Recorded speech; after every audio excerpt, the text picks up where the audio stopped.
Täällä on tällainen eläinaiheinen messutapahtuma. Täällä on animaalia ja Pyhtään lintuhoitolaa ja mitä täällä nyt sitten onkaan, mutta mennään kattelemaan ja juttelee. Eli nyt me ollaan tässä lintuhoitola, eikö niin? Joo. Eli kerrotko pikkusen toiminnasta?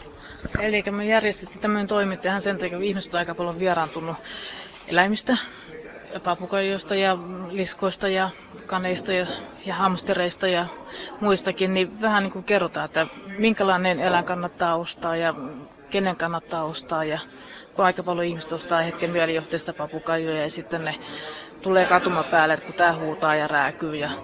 Ja sitten kun on näitä allergia-ihmisiä, niin sitten kun ne tiedä oikein, että minkälaisia eläimiä ne voi ostaa, niin sitten on akvaarioita on ja sitten on liskoja, mitä voi pitää.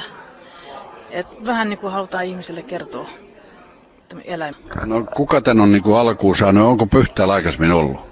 Ei ole tällaista ollut. Eläinsuojeluyhdistys on järjestänyt jyrsiä näyttelyitä, koiranäyttelyitä, kissanäyttelyitä.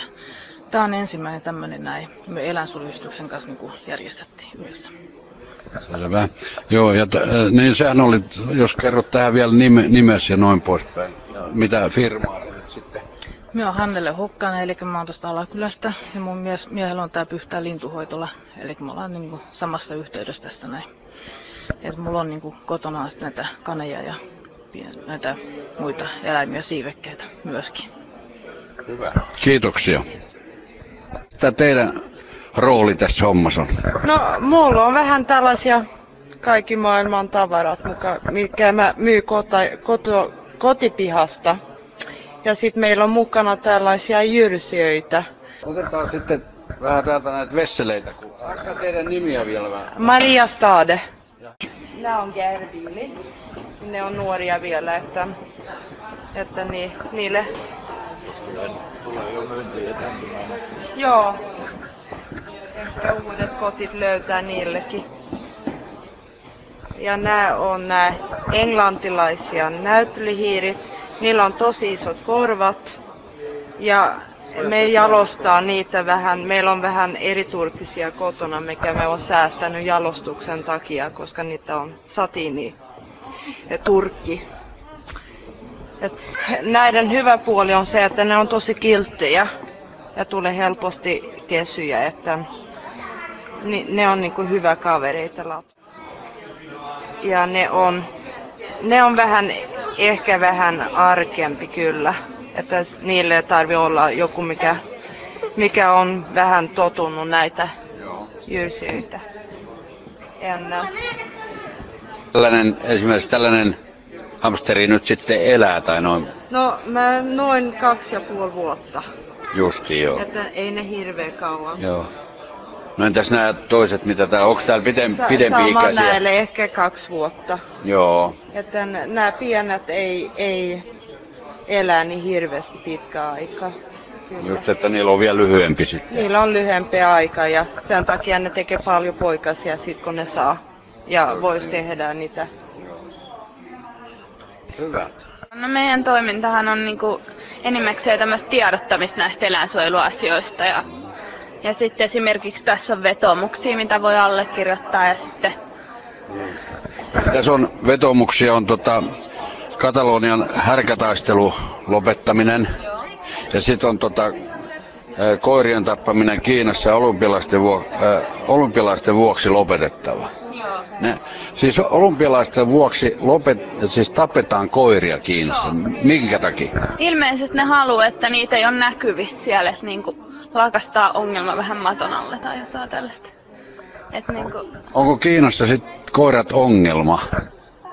Kai sielläkin on näitä kulkukoiria tällaisia jotain. Justi joo. Sitten on yksi tämmöinen eläimet kiellettävä sirkuksissa. Joo. Siis Animalia haluaa Suomessa olevilla sirkuksista poistaa eläimet, niinkö? Joo, koska siis nämä eläimethän, niin ne matkustaa esimerkiksi hurjan pitkiä matkoja tuollaisissa pienissä tiloissa ja muutenkin on aika pienissä tiloissa ja ahtaissa. Ja sitten niitä saatetaan kouluttaa vähän kyseenalaisestikin jossain paikoissa ja sitten esimerkiksi niin onhan se paljon kivempaa, kun niinku katsellaan ihmisten tekemiä temppuja, koska ne tekee ne ihan vapaaehtoisesti ja niillä on mukavaa ja tälleen. Se on ihan yhtä hienoa. Niin, mutta mitäs jos ne vetoaisi nyt takaisinpäin sitten esimerkiksi siinä, että jos tilat olisi suuremmat ja miellyttävämmät ja kuljetus olisi sitten vaikka pehmustetussa vaunussa ja noin poispäin. Mites sitten? Näin pikku leikillä vaan. Jaa. Niin tulisiko Animalia vastaan? Ja sitä minä en tiedä, sen pitäisi kysyä sitten varmaan Helsingistä. Okei, joo. No kuule, ei sen enempää tästä, että tää on hieno homma ja noin poispäin. Jos vielä nimes kerrot ja jos sulla on joku titteli tuossa Animaliassa, niin kerro vielä sekin. Ei mulla mitään titteliä on, mutta Suvi Korhonen on nimi. Ja se olit mistä päin? Kotkasta. Selvä, kiitti. Kerropas sinä vähän itsestäsi. Kerro vaikka itsestäsi. No minäpäs kerron itsestäni. Minä olen Arposen Ninni ja minä toimin tässä Kotkan seudun eläinsuojeluyhdistyksessä. Olet kotkalainen? No mä asun Anjalankoskella. Mikä sun tehtävä nyt sitten on eläinsuojeluyhdistys? Onko teillä oikein onko teillä ihan tällainen organisaatiosysteemi, missä on tietty arvonimi sitten kaikille ja noin pois? No jos mun arvonimeä kysyt, niin minä on hallituksen jäsen. Elikkä sellainen on. Sehän on hieno nimi. Mitäs eläinsuojeluyhdistys noin ihan muutamalla sanalla niin tekee touhu? No jos Animalia enempi tekee tiedotusta, niin eläinsuojeluyhdistys tekee käytännön työtä. Et ollaanhan myö näiden papereitten kanssa täällä, mutta meillä on enimmäkseen sit sitä konkreettista eläinten hoitoa. Justi, mutta teettekö te sillä tavalla, että käytte vähän niin kuin lainausmerkeissä vakoilemassa ja silleen vai miten sitä tapahtuu? No eläinsuojeluvalvojat on sitten erikseen, että ne sitten saattaa ehkä vakoillakin. Okei. Eli teille pääasiassa tulee niin kun, se toimii niin päin, että tavallaan asiakkaat sitten ottaa yhteyttä, jos niillä on joku ongelma tai noin poispäin, eikö niin? No, joo, esimerkiksi niin ne sitten on nämä löytöeläimet, mitkä meidän kautta etsii. Onko teillä tilat nykyisin hyvät?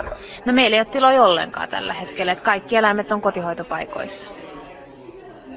Siis tarkoittaa sitä, että eläinsuojeluyhdistysten väki on ottanut kotiinsa sitten näitä? Ei, kaiken karkaisia lähetyskissoja on jokaisen nurkissa. Montas kissaa? No on niitä yli 10. Kotona? Miten iso koti sulla on? No meillä on sellaiset eläintilat rakennettu. Niin kuin... Mä vähän arvelin. Joo, kiitos. Nimesi? Krista Alaturkia. Sultahan me kysyikin muistaakseni, eikö niin? Joo, kysyin. Alaturkia, mistä sä oot? Haminasta. Haminasta. Joo. No mitäs se niinku touhuttaa? Sulla on karkkeita vai mitä? No tässä on lemmikkieläimille erilaisia, tuossa on joulusukkia koirille ja kissoille, että mä oon omistajan puolesta täällä näitä myyvää. Omistajan puolesta? Tää on eläintarvikesymitassu. Karhulassa toimitilat. Hän on reissun täällä. Te ootte nyt niinku Tassun henkilökuntaa. No... Sä oot niinku Tassun henkilökuntaa ja myy. En oo henkilökunta tällä hetkellä, et ihan vaan ystävän palvelusta. Et mie kuulun kans tuohon Kotkan seudun eläinsuojeluyhdistykseen. Mikäs sun tittely on siellä? No, varatilin tarkastaja. Onko tilit nyt ollut kohdallaan viime aikoina? No itse asiassa mie on vaan semmoinen varahenkilö, että en tiedä mistä.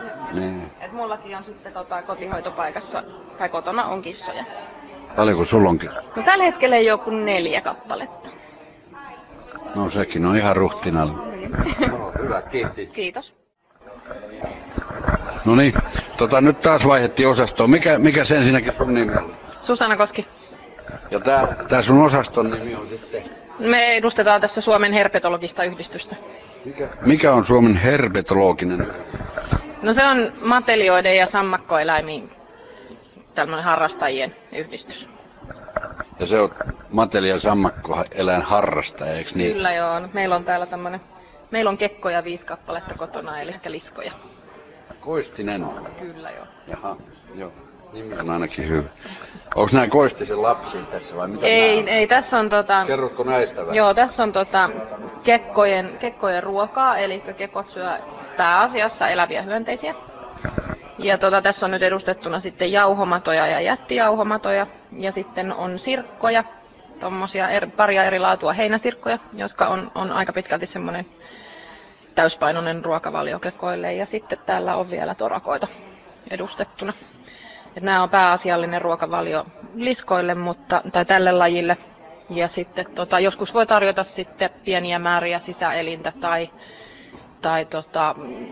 rasvatonta jauhelihaa. Tai sitten tuommoisia vastasyntyneitä hiirenpoikasia, hiirenpinkkejä kuolleena. Et välillä pikkasen liharuokaakin voi tarjota. No, miten sä otit vastaan tämmöisen tiedon, kun siellä niitä hirveitä miljoona heinäsirkkaparveja huiteli sinne tänne mitä Kanarian saarille, missä turistit sitten juoksi tietysti karkuja. Kun on allergiat lisääntynyt, niin ihmiset tai lapset ja nuoret ja ketkä näitä nyt ottaa, niin mielellään siirtyy tämmöisiin ja on alkanut niin kuin tämmöisenkin eläinlajin niin kuin kotieläimeksi sitten hyväksi. No kyllä se on itse asiassa se syy, minkä takia meillekin tuli ensimmäinen lisko, koska mä oon itse allerginen ja astmaattinen. Niin ei voinut koiraa tai kissaa ajatellakaan, eikä mitään muita tämmöisiä perinteisempiä lemmikkejä, niin sitten päädyttiin tähän liskoon ja ne sopii allergiselle, astmaattiselle ihmiselle oikein hyvin. Mikä tällaisen liskon tuommoinen keski-ikä? No leopardikekot, jota tämä edustaa, tämä yksilö, niin yli 20 vuotta saattaa elää terrario-olosuhteissa. Et hyvin pitkäikäinen lemmikki, et ei ihan sillä tavalla kevyesti voi niin kuin valita, että täytyy olla sitten valmis siitä myös pitkään huolehtimaan. Joo, sehän tässä tämmöisessä asiassa aina mieleen tulee, että kun että haluan sen jouluksi tai haluan sen juhannukseksi sitten. No ei, kyllä nämä on aika pitkäikäisiä ja muutenkin sitten täytyy olla valmis myöskin näiden ruokaeläinten ja muiden kanssa toimimaan, että täytyy ensin selvittää siinä hoito ja sen vaatimukset ja sitten sen jälkeen vasta hankitaan se eläin. Tätä herneroka loppuu sitten ante. Ei, se ei. Hyvä, kiitos sinulle. Kiitoksia. Joo, kyllä ihan luultavasti tässä kauppoja tehdään. Kyllä. Minkä hintasi? Mä en äsken kysynyt hintoja. Ihan tollanen 5 euroa. No ei se paha. Ja sitten tollanen koppa sille, niin se ihan edullinen Joo. lemmikki. Eikä vie paljon tilaakaan sit. Ei joo. Kun se häkisi, niin ei pääse koirakin. Niin, aivan nimenomaan. Sehän siinä just on, ettei pääs koirakaan puri. Ääpälän Sari.